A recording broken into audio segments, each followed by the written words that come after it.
नमस्कार मेरे UP PAT के साथियों, कैसे हैं आप सब। उम्मीद है आप सभी अच्छे होंगे और आपकी तैयारी भी बहुत ही शानदार चल रही होगी दोस्तों। जैसे कि आप सभी को मालूम है दोस्तों कि हम आपके लिए UP triple S C PET की जीके की शानदार एक सीरीज लेकर आ रहे हैं। हम उन क्वेश्चनों पर डिस्कस करने वाले हैं आपके जो आपके प्रीवियस ईयर में आ चुके हैं, और कुछ क्वेश्चन हमने ऐसे इंक्लूड किए हैं इसमें जो आपके आने वाले एग्जाम के लिए बहुत ही ज्यादा महत्वपूर्ण होने वाले दोस्तों। तो एक बार आपका फिर से स्वागत करता हूं मैं। मेरा नाम है मोहसिन दा, एग्जाम एक्सप्रेस में आपका बहुत बहुत स्वागत है दोस्तों, और बने रहिए क्लास के लास्ट तक दोस्तों। चलिए तो क्लास को स्टार्ट करते हैं और देखते हैं अपने आज का पहला क्वेश्चन।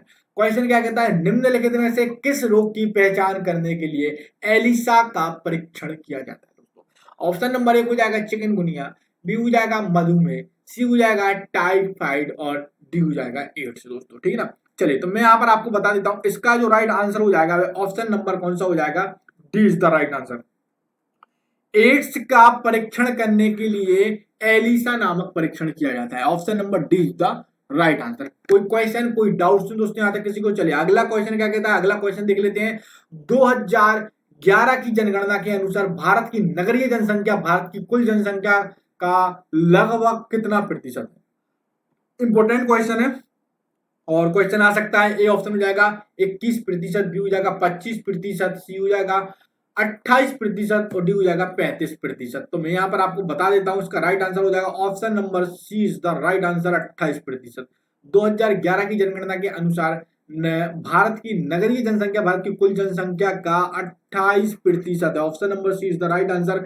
अगला क्वेश्चन क्या कहता है, सूचना की सबसे छोटी इकाई को क्या कहते हैं जिसे कंप्यूटर समझ और प्रोसेस कर सकता है। बहुत इंपॉर्टेंट क्वेश्चन है और आप सभी को मालूम है कि कंप्यूटर के हर एग्जाम में क्वेश्चन आते हैं, चाहे वो एसएससी का हो, सीएचएसएल का हो, चाहे यूपी पुलिस, यूपी पैट के साथ साथ एमपीपीएससी तक में आप सभी के लिए क्वेश्चन पूछा जाता है कि सूचना की सबसे छोटी इकाई को क्या कहते हैं जिसे कंप्यूटर समझ और प्रोसेस कर सकता है दोस्तों। क्लियर है यहां तक। चलिए तो मैं आपको बता दूं ऑप्शन नंबर ए हो जाएगा बिट, और ऑप्शन नंबर बी हो जाएगा यहाँ पर हमारा बाइट, और सी हो जाएगा मेगाबाइट और डी हो जाएगा किलोबाइट दोस्तों। तो मैं यहाँ पर आपको बता दूं इसका राइट आंसर क्या हो जाएगा, ऑप्शन नंबर हमारा A is the right answer, byte हो जाएगा, बिट हो जाएगा। सॉरी दोस्तों, क्या हो जाएगा, bit is the right answer, यानी BIT बिट। एक होता है बिट, एक होता है बाइट। कंप्यूटर की क्लास मैं आगे चल के लूंगा आपके लिए अलग से, उसमें बहुत सारे जो बेसिक्स के क्वेश्चन है मैं आपको वो कवर करा दूंगा। ठीक है ना। तो अभी क्या है, अभी के लिए हम इतना ही रहने देते हैं। चलिए तो अभी हम चलते हैं अपने अगले क्वेश्चन की ओर। एंड अगला क्वेश्चन क्या कहता है, जल्दी से उसको भी देख लेते हैं।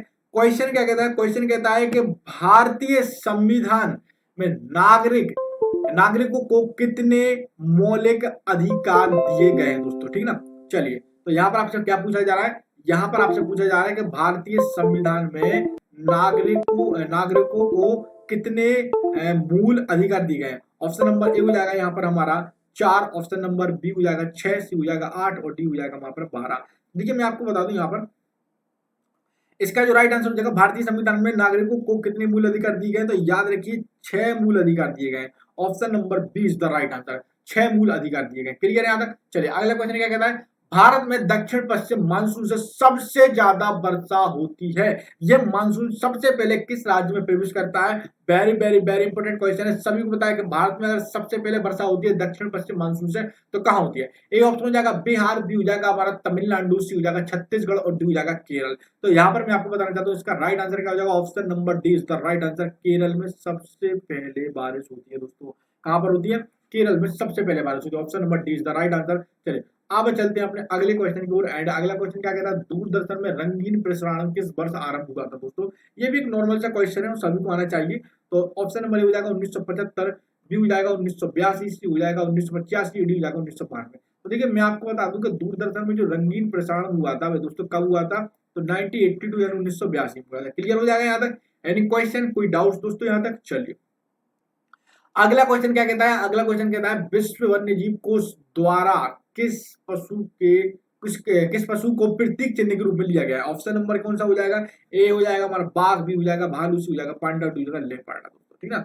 विश्व वन्य जीव कोष द्वारा किस पशु को प्रतीक चिन्ह के रूप में लिया गया है। तो यहाँ पर मैं आपको बता दूं इसका जो राइट आंसर हो जाएगा कौन सा हो जाएगा, ऑप्शन नंबर हमारा third is the right answer, यानी पांडा को लिया गया है दोस्तों। किसको लिया गया है, panda. Option number C is the right answer. अगला है भारत में करेंसी नोट पर उसका मूल्यांकन कितनी भाषाओं में होता है। लेकिन इस क्वेश्चन को आंसर देने से पहले मैं आप सभी को बताना चाहता हूँ, बार बार हर क्लास में आप सभी को बता रहा हूँ दोस्तों, कि हमारे द्वारा आप सभी के लिए यूपी पैट की शानदार क्लासेस का एक बैच आरंभ किया गया दोस्तों। आप ही के कहने पर हमने बहुत सारे बैचेस को स्टार्ट किया है। देखिए यूपी ट्रिपल एससी का पैड में सबसे पहले आप स्क्रीन पर देख रहे होंगे, सुबह 8 बजे रीजनिंग प्लस मैथ की क्लास ली जाती है दीपक सर के द्वारा। इसके बाद दूसरे नंबर पे आप देख रहे होंगे सुबह 10 बजे एक और क्लास ली जाती है हिंदी की, वो भी प्रमोद सर के द्वारा। इसके बाद 11 बजे जो कि मैं आपके सामने मोहसिन सर जीके जीएस की शानदार सीरीज लेकर आ रहा हूँ। तो देखिए आपके ही कहने पर हमने यूपी ट्रिपल एससी पैड का बैचेस को लॉन्च किया था, और मैं आपसे निवेदन करता हूँ दोस्तों कि प्लीज थोड़ा सा हमको सपोर्ट कीजिए, सहयोग कीजिए। आपके सपोर्ट और सहयोग की हमको बहुत जरूरत है दोस्तों, ठीक है ना। तो थोड़ा सा ध्यान दीजिए और क्लास पर टाइम पर बने रहिए। चलिए अब वापस आ जाते हैं टॉपिक की ओर दोस्तों। हमने कहा तक क्वेश्चन देख लिए थे, तो हाँ ठीक है। अगला क्वेश्चन हमारा क्या है, अगला क्वेश्चन था हमारा भारत में करेंसी नोट पर मूल्यांकन उसका मूल्य कितनी भाषाओं में किया गया। ऑप्शन नंबर ए हो जाएगा यहाँ पर हमारा 14, बी हो जाएगा यहाँ पर हमारा 15, और सी हो जाएगा हमारा 14, और डी हो जाएगा यहाँ पर हमारा 17। तो यहाँ पर देखिए दोस्तों, इसका जो राइट आंसर हो जाएगा मैं आपको बता दूं, ऑप्शन नंबर कौन सा हो जाएगा, D is the right answer. 17 भाषाओं में लिखा होता है। क्या दोस्तों, भारत में करेंसी नोट पर उसका जो मूल्य है वह कितनी भाषाओं में लिखा होता है, तो 17 भाषाओं में लिखा होता है। क्लियर है यहाँ तक? एनी क्वेश्चन, कोई डाउट्स दोस्तों यहाँ तक किसी को? चलिए अगला क्वेश्चन क्या कहता है, भारत का पेरिस किस शहर को कहा जाता है। कई बार एग्जाम में जो क्वेश्चन पूछा जा चुका है कि भारत का एक शहर, ऐसे शहर का नाम बताइए जिसको पेरिस बोलते हैं, ठीक है ना। चलिए ऑप्शन नंबर ए हो जाएगा उदयपुर, बी हो जाएगा जयपुर, सी हो जाएगा बेंगलुरु, और डी हो जाएगा मुंबई। तो देखिए मैं यहाँ पर आपको बता दूं कि भारत का पेरिस किस शहर को कहा जाता है। इसका राइट आंसर क्या हो जाएगा, ऑप्शन नंबर हमारा B is the right answer. Jaipur को कहा जाता है। किसको कहा जाता है, जयपुर को कहा जाता है। राजस्थान की राजधानी क्या है, जयपुर। पिंक सिटी के नाम से भी जाना जाता है दोस्तों, पिंक सिटी के नाम से भी जयपुर को जाना जाता है, गुलाबी सिटी के नाम से भी जयपुर को जाना जाता है, भारत का पेरिस भी जयपुर को कहा जाता है। तो इतने सारे नाम से जयपुर को जाना जाता है। क्लियर है यहाँ तक? अगला क्वेश्चन क्या कहता है, भारत का राष्ट्रीय वाक्य सत्यमेव जयते कहाँ से लिया गया है। कई बार एग्जाम में ये क्वेश्चन आ चुका है, मैं भी आपको पढ़ा चुका हूं, और मैं नहीं चाहता हूं कि ये क्वेश्चन आप लोग इसका आंसर गलत दें। तो दोस्तों मैं आपसे कहना चाहता हूँ, जिस किसी को इसका आंसर पता हो वो कमेंट बॉक्स में दे सकता है, बाकी मैं तो आपको बताऊंगा ही बताऊंगा। ऑप्शन नंबर ए हो जाएगा महाभारत, बी हो जाएगा उपनिषद, सी हो जाएगा मुंडकोपनिषद, और डी हो जाएगा ऋग्वेद दोस्तों। तो देखिए सत्यमेव जयते दोस्तों जो वाक्य दोस्तों कहाँ से लिया गया है, तो याद रखिए मैं यहाँ पर आपको लिखकर बता देता हूँ,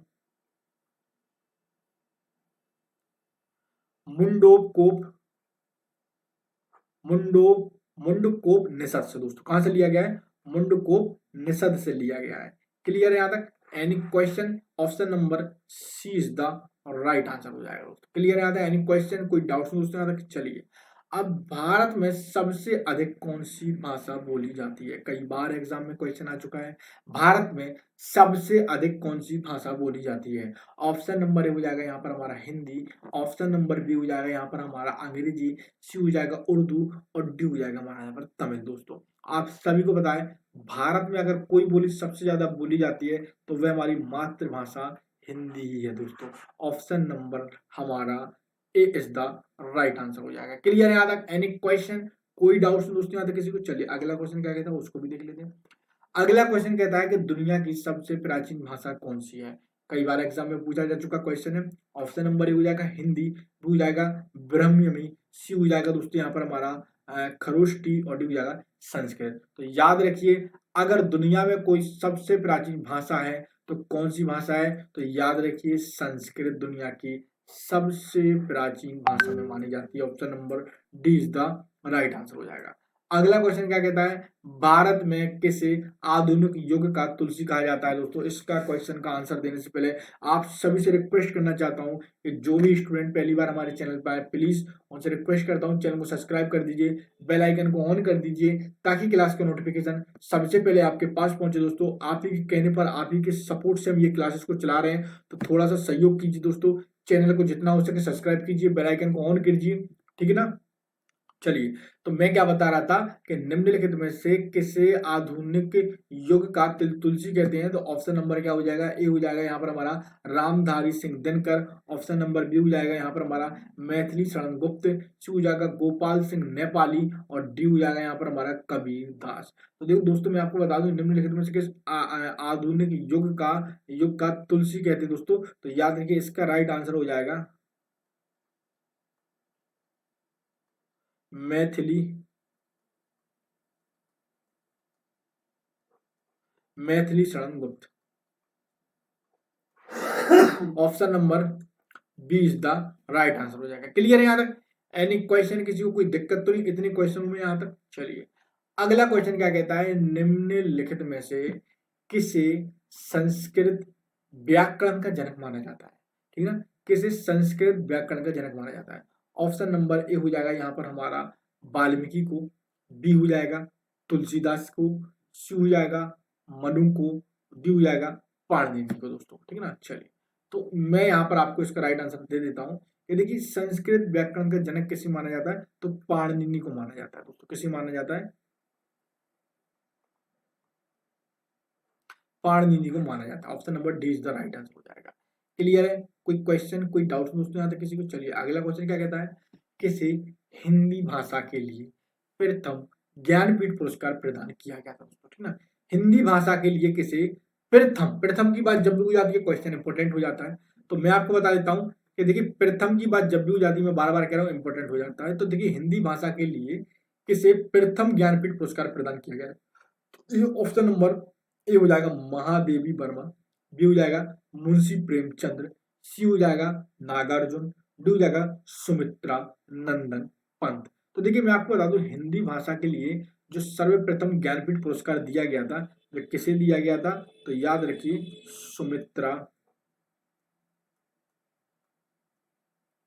सुमित्रा नंदन पंत को दिया गया था। ऑप्शन नंबर कौन सा हो जाएगा? D is the right answer हो जाएगा। क्लियर है यहाँ तक? कोई क्वेश्चन तो नहीं? अगला क्वेश्चन क्या कहता है? निम्नलिखित में से किसे भारत का शेक्सपियर कहा जाता है? ऑप्शन नंबर ए हो जाएगा तुलसीदास को। ऑप्शन नंबर बी हो जाएगा विद्यापति को। सी हो जाएगा कालिदास को। डी हो जाएगा मुंशी प्रेमचंद्र को। तो यहाँ पर देखिए दोस्तों, मैं आपको बता दूं, तो इसका जो राइट जो आंसर हो जाएगा, मैं आपको बता दूं, तो ऑप्शन नंबर कौन सा होगा? सी इज द राइट आंसर हो जाएगा, कालिदास को। निम्नलिखित में से किसे भारत का शेक्सपियर कहा जाता है? तो याद रखिए, कालिदास को कहा जाता है। किसे कहा जाता है? कालिदास को कहा जाता है। ठीक है ना, ऑप्शन नंबर कौन सा हो जाएगा? C is the right answer. ठीक है ना, यहां तक किसी को कोई दिक्कत, यहां तक किसी को कोई क्वेश्चन तो नहीं दोस्तों? ठीक है ना, अगर आपको मन में कोई भी क्वेश्चन होता है, कोई भी डाउट्स होता है दोस्तों, तो मैंने आपको कमेंट डिस्क्रिप्शन में क्या किया है, मैंने आपको टेलीग्राम चैनल की लिंक दी है। इसके साथ साथ मैंने आपको इंस्टाग्राम चैनल पेज की भी लिंक दी है, आप जाइए फॉलो कीजिए। और अगर डाउट्स होता है तो आप कमेंट बॉक्स में भी कमेंट कर सकते हैं। चलिए, अगला क्वेश्चन क्या कहता है? अगला क्वेश्चन कहता है, भारत को भारत के राष्ट्रीय गीत वंदे मातरम को गाने का सही समय क्या है दोस्तों? इंपोर्टेंट क्वेश्चन हो जाता है, मैं आपको फिर बता रहा हूँ, ऐसे क्वेश्चन एग्जाम में आते हैं, एसएससी लेवल का क्वेश्चन है कि भारत के राष्ट्रीय गीत है जो वंदे मातरम, को गाने का सही समय कितना है? ऑप्शन नंबर क्या हो जाएगा? ए हो जाएगा यहाँ पर हमारा 45 सेकेंड। ऑप्शन नंबर बी हो जाएगा 52 सेकेंड। सी हो जाएगा 65 सेकेंड। और डी हो जाएगा 30 सेकेंड। तो याद रखिए, भारत के जो राष्ट्रीय गीत है क्या, वंदे मातरम को गाने का जो सही समय है वह हमारा 65 सेकेंड दोस्तों। कितना है? 65 सेकेंड है।